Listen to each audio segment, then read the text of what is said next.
Sesaat lagi Anda akan menyaksikan Lentera Indonesia yang dipersembahkan oleh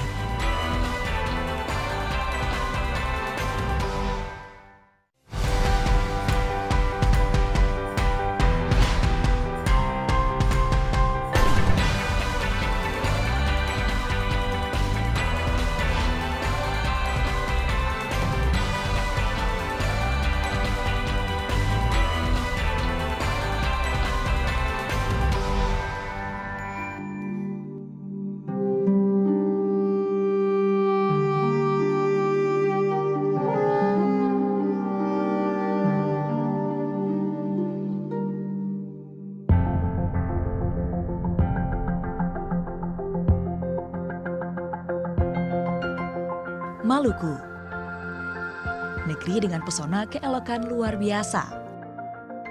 Hamparan pemandangan alam memukau memanjakan mata. Keasrian, kemegahan, dan keindahan tak pernah terhenti tersaji. Anugerah ilahi bagai surga duniawi.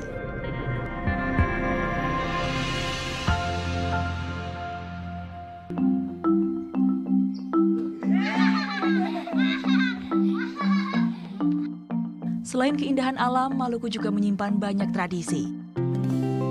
Turun-temurun dan selalu lestari. Kain tenun di Desa Tawiri ini salah satu bukti.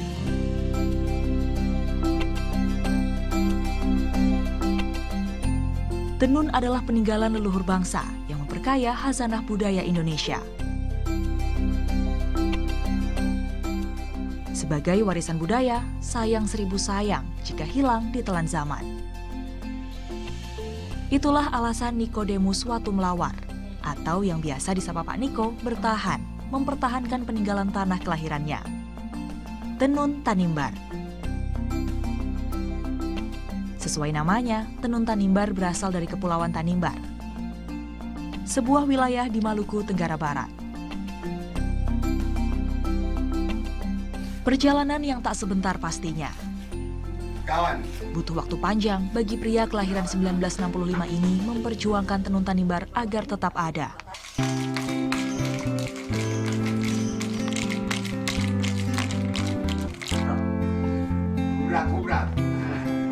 Setengah dari usia ia habiskan untuk mengenalkan tenun Tanimbar hingga dilirik dunia.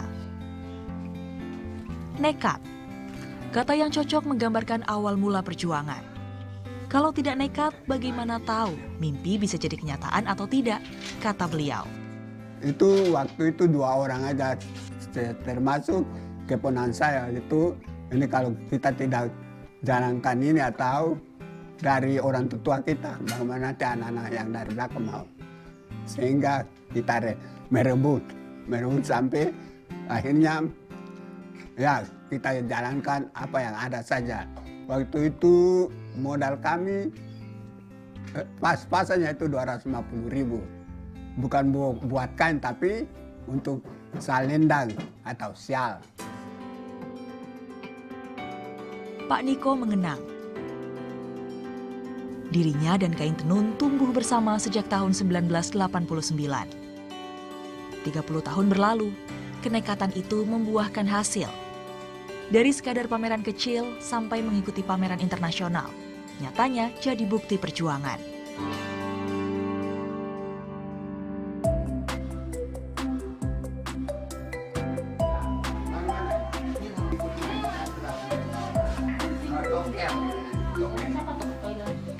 Pagi hari adalah awal riuhnya aktivitas menenun di kediaman Pak Niko.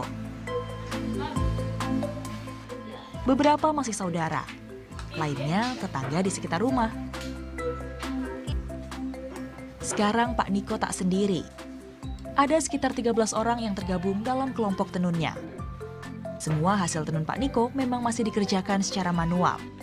Karena itu, tak semua bisa dikerjakan sendiri. Proses menenun memang tidak mudah. Diawali dari menggulung benang, dilanjutkan hingga menata benang sesuai pola.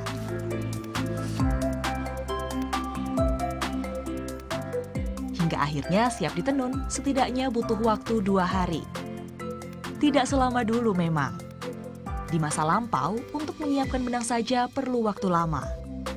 Kalau zaman dulu itu kita buat kain tenun itu dengan kapas. Nah, itu lama sekali baru bisa dapat satu kain tenun. Karena kita harus ambil kapas itu kita bersihkan, dijemur, dikeluarkan bijinya, dihalus, baru dipintal jadi benang, baru dicelup dengan pewarnaan. Berbagai rintangan sudah dilalui. Sejak tahun 2010, ketersediaan bahan bukan lagi jadi masalah. Untung, perjuangannya pun ikut dilihat pemerintah. Berbagai bantuan seperti benang sampai bahan utama pun kini sudah terpenuhi. Apalagi saat pesanan menumpuk.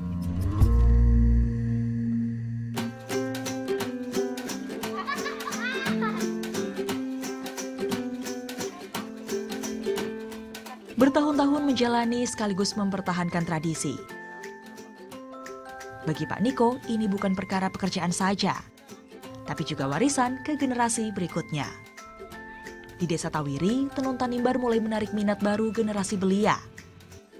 Pelataran rumah jadi tempat generasi muda belajar menenun. Anak didiknya pun beragam. Dari SD hingga SMP, laki-laki dan perempuan, semua tekun mempelajari. Pengaruh itu dari orang tua atau nenek moyang. Karena nenek moyang kita itu harus menenun. Karena kalau adat di sana, si perempuan kalau belum tahu menenun berarti tidak bisa kawin. Tenun Tanimbar bukan hanya sekedar selembar kain, tapi menyimpan tradisi dan akar budaya yang tidak boleh hilang dalam keluarga. Terselip nilai dan filosofi adat Tanimbar yang harus dijaga. Di sini, anak-anak tidak dipaksa untuk bisa langsung menenun. Semua dilakukan bertahap sesuai dengan kemampuan. Seperti Hasi. Dirinya sudah fasih menenun untuk anak seusianya. 6 tahun sudah dia belajar menenun. Sejak duduk di bangku sekolah dasar hingga kini. Tangan-tangan muda ini adalah warisan dari ikhtiar panjang Pak Niko sejak muda. Tangan-tangan muda ini pula yang mulai mewarisi kemampuan sang maestro. Meski sudah meninggalkan warisan yang tiada terkira, tetap ada pikiran yang masih membebaninya. Jadi Bapak Niko sekarang down. Sekarang down dan ada sakit-sakit begini. Kita mau apa, Bapak Niko mau jalan. Tapi kalau nggak jalankan, bagaimana saudara-saudara makan? Bagaimana mereka punya anak-anak sekolah?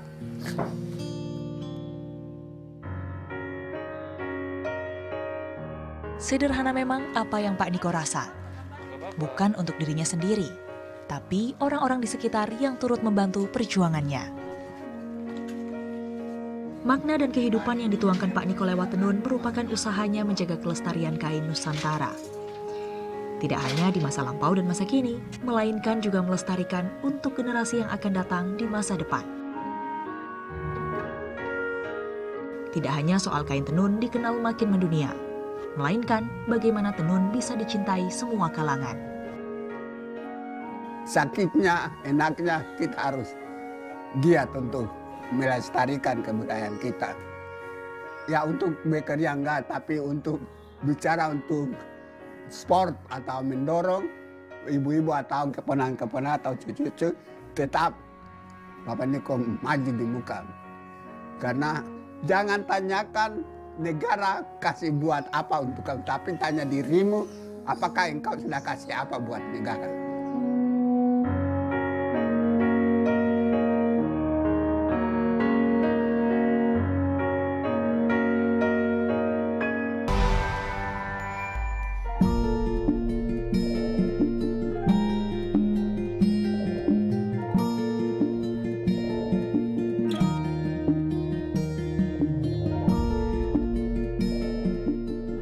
Usaha pelestarian tenun Tanimbar tidak hanya berhenti pada proses produksi.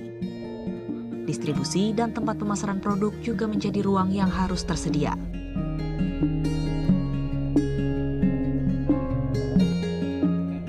Mama Rita, saudara Pak Niko ini jadi contoh nyata. Sejak pagi, semua hasil tenunan sudah dipersiapkan untuk dibawa. Pusat kota Ambon jadi tujuan. Dari Desa Tawiri, butuh 1 jam perjalanan menggunakan transportasi umum. Perjalanan yang tidak singkat memang. Tapi belum seberapa dibanding perjuangan puluhan tahun melestarikan warisan budaya tetap terjaga. Sama halnya dengan perjalanan panjang yang tengah dilalui Mama Rita. Tenun Tanimbar pun demikian. Beragam motif dan warna sudah dihasilkan. Ada tenun yang didominasi garis-garis. Ada pula yang diselingi corak tertentu.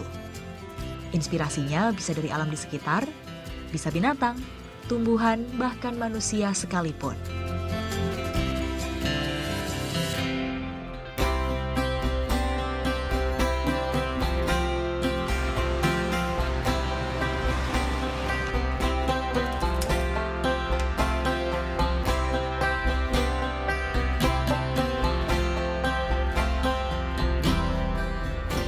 Sampai jualah hasil tangan-tangan terampil penenun yang dibawa Mama Rita. Tempat tujuan sebagai ruang mengakomodasi perjuangan gigih perajin. Sejak dikukuhkan pada tahun 2019, Dewan Kerajinan Nasional Daerah atau Dekranasda Provinsi Maluku turut membantu melestarikan salah satu kebanggaan budaya ini. Satu galeri khusus dibuat untuk memamerkan hasil karya perajin. Mulai dari kain tenun dengan beragam motif dan warna, hingga yang sudah diolah menjadi tas, dompet, dan baju.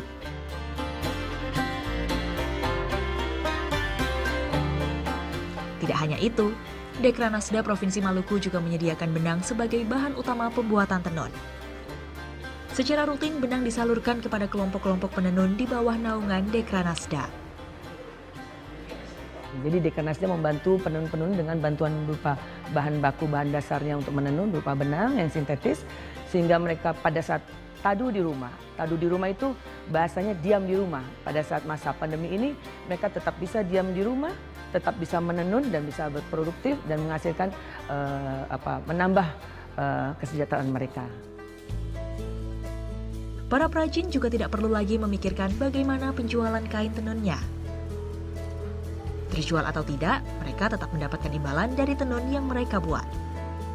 Semata-mata sebagai penghargaan atas dedikasi selama ini.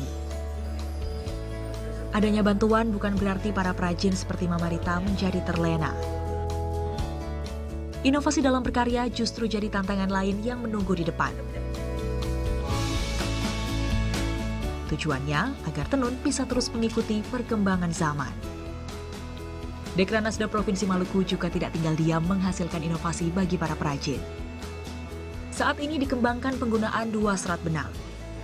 Kain tenun pada umumnya menggunakan 5 serat benang. Inilah yang membuat kain tenun dari dulu memiliki tekstur yang tebal dan cenderung kaku, sehingga sulit juga berat apabila dijadikan pakaian. Ya. Pastinya. Ya.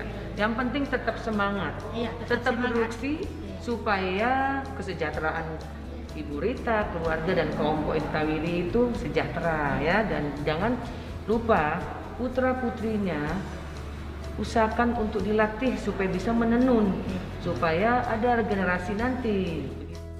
Terobosan dan inovasi penting dalam pelestarian budaya bangsa.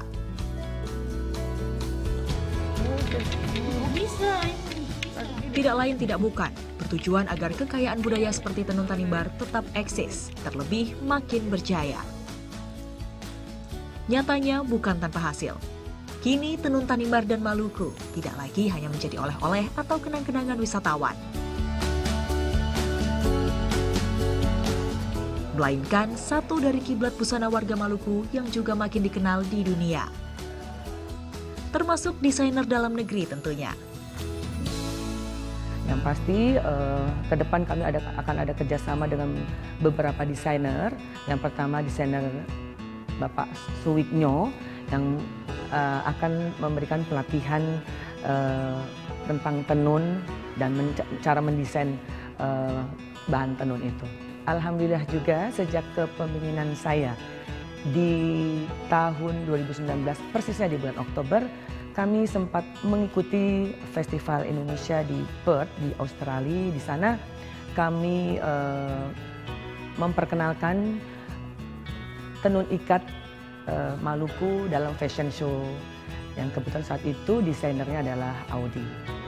Angin segar tentunya. Dukungan yang tak berhenti mengalir. Tidak hanya produksi, tapi juga keberlanjutan perajin kain tenun. Bagi perajin seperti Mama Rita dan lainnya, menenun bukan sekedar kegemaran, melainkan mata pencaharian dan penopang kesejahteraan keluarga.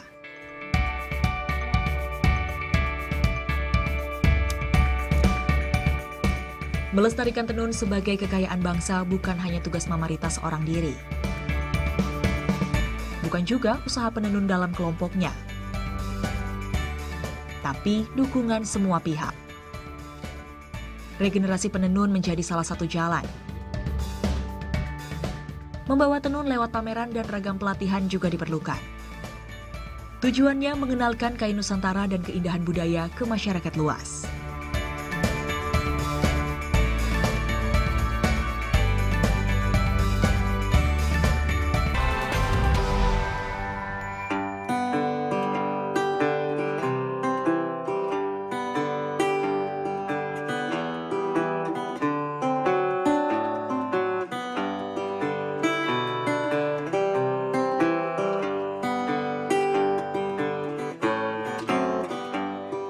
Jarang terlihat bukan berarti tidak ada. Seperti halnya kain tenun Maluku ini. Tetap eksis di tengah derap perkembangan zaman. Begitulah Mama Yati dan keluarga. Hingga kini masih setia menjaga identitas tanah kelahirannya. Hiruk pikuk pusat kota bukanlah kendala. Sedari pagi, Mama Yati langsung duduk di atas alat tenun kesayangan. Bertahun-tahun sudah ratusan kain dihasilkan dari sini. Regenerasi pun disiapkan Mama Yati. Dari seorang diri, kini dibantu putra-putri. Dukungan orang dekat adalah suntikan semangat. Sang suami sedari dulu sudah mendukungnya. Sokongan ikhlas dan tak terbatas.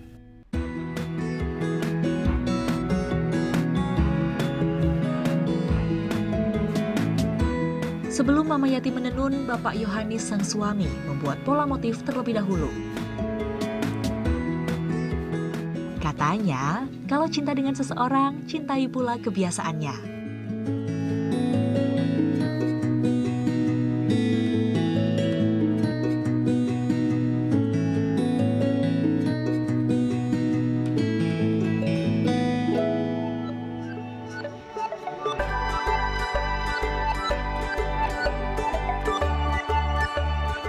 Sejak memulai bahtera keluarga, Bapak Yohanis total membantu istri tercinta. Seperti ini, memberi warna dasar sebelum kain mulai ditenun.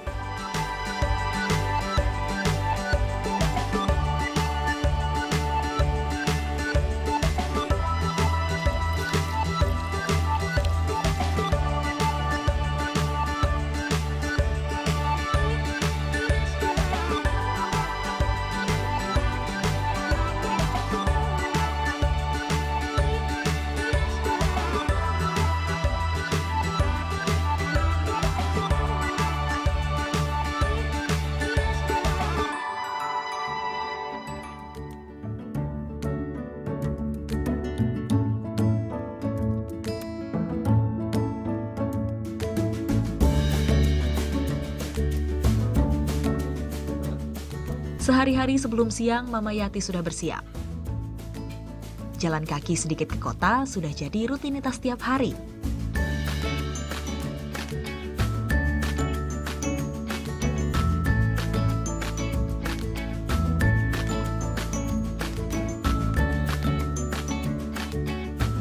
Sesekali kalau dirasa lelah, becak jadi pilihan Mama Yati. Sembari menikmati angin sebelum sampai di tujuan.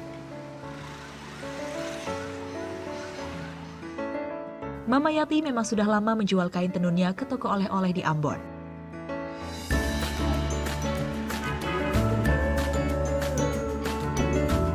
Tempat yang tepat untuk mengenalkan kain tenun kepada wisatawan.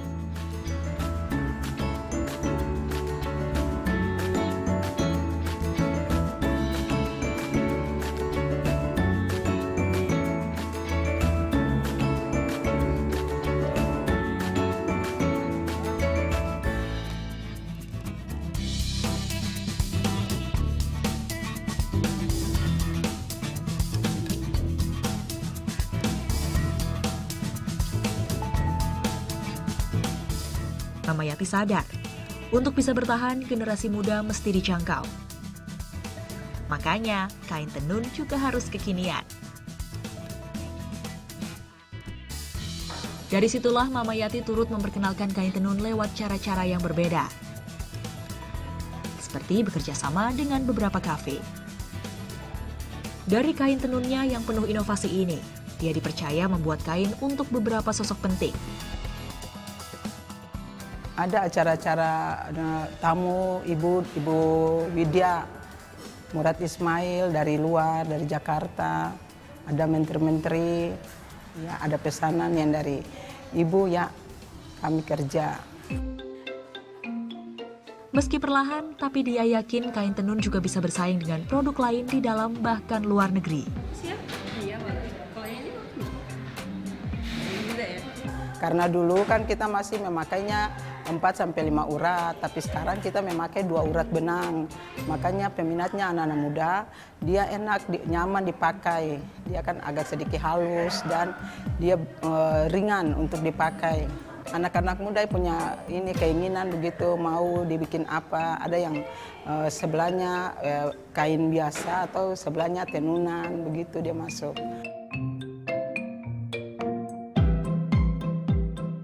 Ya, karena sekarang tenun bukan sebagai kain saja, tapi sudah banyak dijadikan sebagai aksesoris. Jadi salah satunya ini kalung.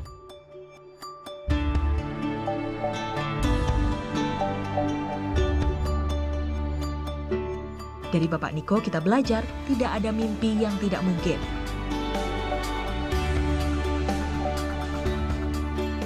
Dari Mama Rita kita tahu, usaha tidak akan mengkhianati hasil. Dan dari Mama Yati kita belajar, mempertahankan tradisi bukan berarti menolak perubahan. Tujuannya satu, menjaga cita-cita bersama. Bukan untuk diri sendiri, melainkan anak cucu nanti.